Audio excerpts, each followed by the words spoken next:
வணக்கம் வணக்கம் வணக்கம்ப்பா. இன்னைக்கு கிச்சன்ல இருக்கும்போதே தெரியும் ஒரு ரெசிபி வீடியோ தான். அந்த ரெசிபினால எல்லாருக்கும் ரொம்ப பிடிச்சி நிறைய பேர் கேட்ட ரெசிபி பண்ண போகிறோம். நான் ஒரு தடவை ட்ரை பண்ணி பார்த்துட்டேன், சூப்பராக வந்திருக்கு. இதை கொஞ்சம் குவான்டிட்டி கொஞ்சம் நிறைய செஞ்சு வச்சுக்கலாம், ஒரு ஸ்வீட் கிரேவிங்ஸ் வரும்போது இது சாப்பிடலாம் அப்படின்னு சொல்லிட்டு ஒரு ஆசை.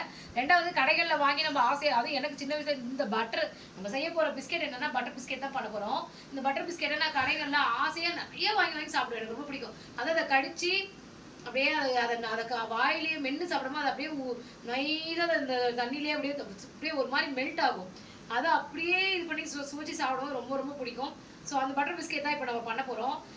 நான் சொல்கிறேன் ஒரு மெஷர்மெண்ட்டு, நீங்கள் அதுக்கு தகுந்த மாதிரி உங்கள் அளவோட நீங்கள் பண்ணிக்கோங்க. வாங்க, ஓகே, நம்ம வீடியோக்குள்ளே போயிடலாம். இப்போ நம்ம வந்து அதுக்கு தேவையான பொருள் என்னென்னு பார்த்துடலாம். வாங்க, இங்கே வாங்க.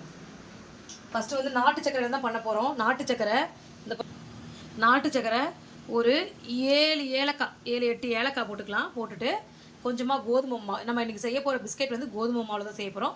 கோதுமை மாவை எடுத்து வச்சுட்டு அது அளவு நான் போடும்போது உங்களுக்கு நான் சொல்கிறேன். அதுக்கப்புறம் வந்து சால்ட்டு கொஞ்சமாக தேவை, சால்ட்டு. அதுக்கப்புறம் வந்து பட்டர். மெயினாகவே நம்ம பட்டர் பிஸ்கெட்னால் பட்டர் தான் மெயின். அந்த பட்டர் எடுத்து வச்சுருக்கேன். ஸோ இந்த பட்டரில் தான் நம்ம பண்ண போகிறோம். சரி, ஃபஸ்ட்டு ஸ்டெப்பாக என்ன பண்ணணும்னா வாங்க, இப்போ நம்ம மிக்சியில் இந்த நாட்டு சர்க்கரையும் ஏலக்காயும் போட்டு நல்லா பொடிச்சிக்குவோம். இப்போ நம்ம இதை போய் நல்லா மிக்சியில் பொடி பண்ணி எடுத்துகிட்டு வந்துடுவோம்.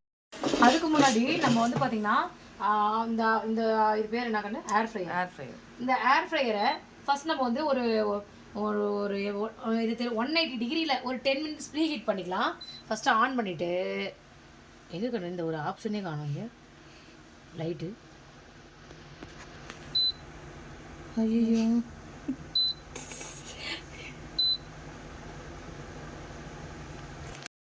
180 டிகிரியில் ஒரு 10 மினிட்ஸ் ஒரு ப்ரீ ஹீட் பண்ணிக்குவோம். அது வந்து ப்ரீ ஹீட் ஆகட்டும். அதுக்குள்ளே நம்ம பேட்டர் ரெடி பண்ணலாம், பிஸ்கெட் பேட்டர். வாங்க, இது லைட் தெரிய மாட்டேங்குது. சரி, ஓகே. இன்றைக்கி எங்கள் அம்மா பல தடை தாண்டி குக்கீஸ் செஞ்சுட்ருக்காங்க. Guys, cookies. ஆமாம், செஞ்சு கொடுத்தா சாப்பிட்றதுங்களா? இல்லை, உண்மையாலுமே நேற்று வந்து ஒரு 8, 9, 10 பண்ணியிருப்பாங்கன்னு நினைக்கிறேன். 10 இல்லை, 20 கூட பண்ணேன். அப்படியா? சீரியஸ்லி நான் ஒரு 7-8 சாப்பிட்டா, பட் சீரியஸ்லி சூப்பராக இருந்துச்சு. சரி, இப்போ பட்டர் பிஸ்கெட்னும் போது பட்டர் தான். பட்டர் வந்து ஒரு 100 கிராம் நம்ம இன்றைக்கி போட போகிறோம். ஸோ 100 கிராம் பட்டர் போட்டு தான் இதை செய்ய போகிறோம். சுகரை ஃபஸ்ட்டு இதில் போட்டு நம்ம நாட்டு சக்கரை ஏலக்காய் போட்டு பொடிச்சு வச்சுருக்கோம் இல்லையா, அதை இதில் ஃபஸ்ட்டு நம்ம ஆட் பண்ணிக்கலாம். நல்லா ஆட் பண்ணிவிட்டு இது ஃபஸ்ட்டு நம்ம இதை மிக்ஸ் பண்ணிவிடுவோம். இப்போ பட்டரையும் நாட்டு சக்கரை ஏலக்காய் போட்டு பொடிச்சதை போட்டு ஃபஸ்ட்டு நம்ம நல்லா மிக்ஸ் பண்ணிக்குவோம். ஃபஸ்ட்டு இந்த மாதிரி ஒரு விஸ்க் இருந்தால் போட்டு நல்லா அந்த இன்னொரு விஸ்க் இருக்குமேமா, நல்லா இந்த வெண்ணையும் இந்த இது நாட்டு சக்கரையும் சேர்ந்து நல்லா இதில் நல்லா மிக்ஸ் பண்ணணும். இந்த மிக்ஸ் பண்ணிவிட்டு இப்போ பாருங்கள், நல்லதா இந்த மாதிரி அந்த சர்க்கரை வந்து இந்த நாட்டு சர்க்கரை வந்து நம்ம பொடிச்சு சேர்க்கறது எதுக்குன்னா அந்த வெண்ணையோடு சேர்த்து நல்லா அந்த நரநரப்பு தன்மை இல்லாமல் நல்லா ஒரு பட்டர், ஒரு நல்லா ஒரு இது மாதிரி அந்த. இப்போ நம்ம இந்த கப்பு ஃபுல்லாக 1 கப்பு கோதுமை மாவு போடுறேன். 1 கப்பு போட்டதில் 2 கப்பு போட போகிறேன். ஏன்னா நம்ம இன்னைக்கு குவான்டிட்டி அதிகமாக செய்ய போகிறோம். ஸோ அதனால் பட்டர் வந்து நம்ம நிறைய போட்டிருக்கோம். 100 கிராம் பட்டர் போட்டிருக்கேன். ஒரே நிமிஷம் இருங்க. இன்னொரு கப்பு இதில் வந்து பாதி போட்டு பாதி எடுத்துக்கலாம். ஃபஸ்ட்டு ஜலிச்சுட்டு உடுங்கல்பா நல்லா அந்த கட்டி முட்டி இல்லாமல் இதை ஆட் பண்ணிக்கலாம். கொஞ்சமாக சால்ட்டு போட்டுக்கலாம், சும்மா ஒரு 1/4 டீஸ்பூன் போட்டுட்டு இப்போ இதை நல்லா இந்த வெண்ணெய், நாட்டு சக்கரை, இந்த கோதுமை மாவு எல்லாம் சேர்ந்து நல்லா மிக்ஸ் பண்ணணும். மிக்ஸ் பண்ணிவிட்டு நான் பாருங்கள் நல்லா இது ஃபஸ்ட்டு இப்படி தான் இருக்கும். நல்லா பண்ணிகிட்டே இருங்க. அந்த வெண்ணெயோட ஈரப்பதம் சேர்ந்து இந்த ஒன்றா மிக்ஸ் ஆகும்போது நம்மளுக்கு ஒரு சப்பாத்தி மாவு கன்சிஸ்டன்சிக்கு வரும்.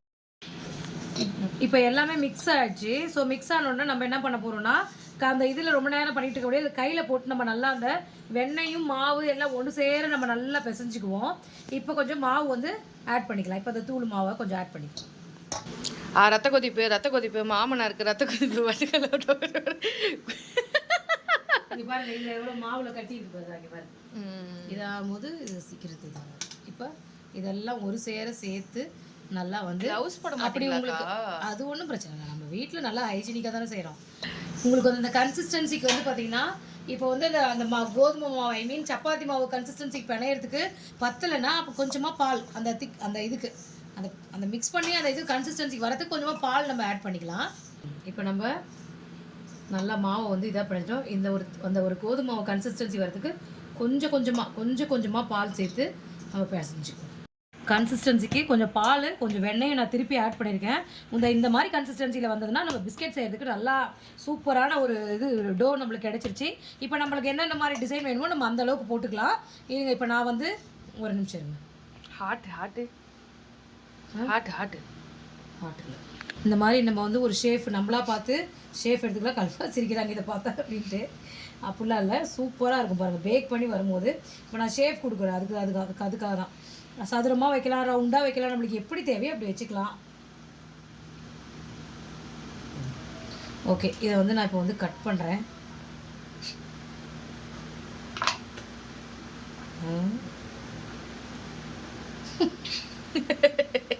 நம்மளோட விருப்பத்துக்கு டிசைன் போட்டுக்கலாம். நான் வந்து இன்னைக்கு குட்டே பிஸ்கெட்டில் போடுற மாதிரி போடுறேன்.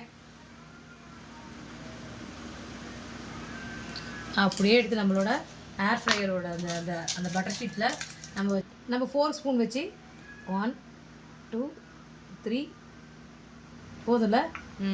இதையும் ஒரு டிசைனாக நம்ம எடுத்து போட்டுக்கலாம். ஓகே, நம்மளோட அந்த பிஸ்கெட் வந்து பார்த்தீங்கன்னா ரெடி ஆயாச்சு. நான் அப்படியே தட்டி நம்மளோட அந்த இது என்ன ஷீட்டு கண்ணு இல்லை, இது என்னமோ ஒரு ஷீட் சொல்லுவாங்களே, ஆனால் அந்த சிலிக்கான் மோல்டில் நம்ம பட்டர் பேப்பர் போட்டு பிஸ்கெட் வந்து ரெடி ஆயாச்சு. இப்போ இதை நம்மளோட ஏர் ஃப்ரையரில் வைக்கலாம். இருங்க ஒரு நிமிஷம். இப்போது பிஸ்கெட் நம்ம வந்து உள்ளே வச்சாச்சு. 180 டிகிரியில் 20 மினிட்ஸ் நான் ஃபிக்ஸ் கரெக்டாக வச்சுருக்கேன். 20 மினிட்ஸ் கழிச்சு நம்ம பிஸ்கெட்ஸ் எல்லாம் பார்த்துருவோம். ஆல்ரெடி நான் ப்ரீ ஹீட் பண்ணி வச்சுருந்தேன். 180 டிகிரியில் 10 மினிட்ஸ் ப்ரீ ஹீட் பண்ணி வச்சுருந்தேன். அந்த நம்மளோட ஏர் ஃப்ரையரில் இது வச்சாச்சு பிஸ்கெட். இப்போ இப்படி பிஸ்கெட் ஒரு பக்கம் ரெடி ஆயாச்சு. 180 டிகிரி இது இப்படி ஆட்டி கட்டுவோம். நம்ம பிஸ்கெட் ரெடி ஆகிடுச்சு. ஒரு 5 நிமிஷம் அப்படியே வெளியில் வைப்போம். பிஸ்கெட்ஸ் எல்லாம் எடுத்து வேறு ஒரு தட்டில் வச்சு அடுத்தது வச்சுருவோம். கொஞ்சம் நேரம் ஆகணும்.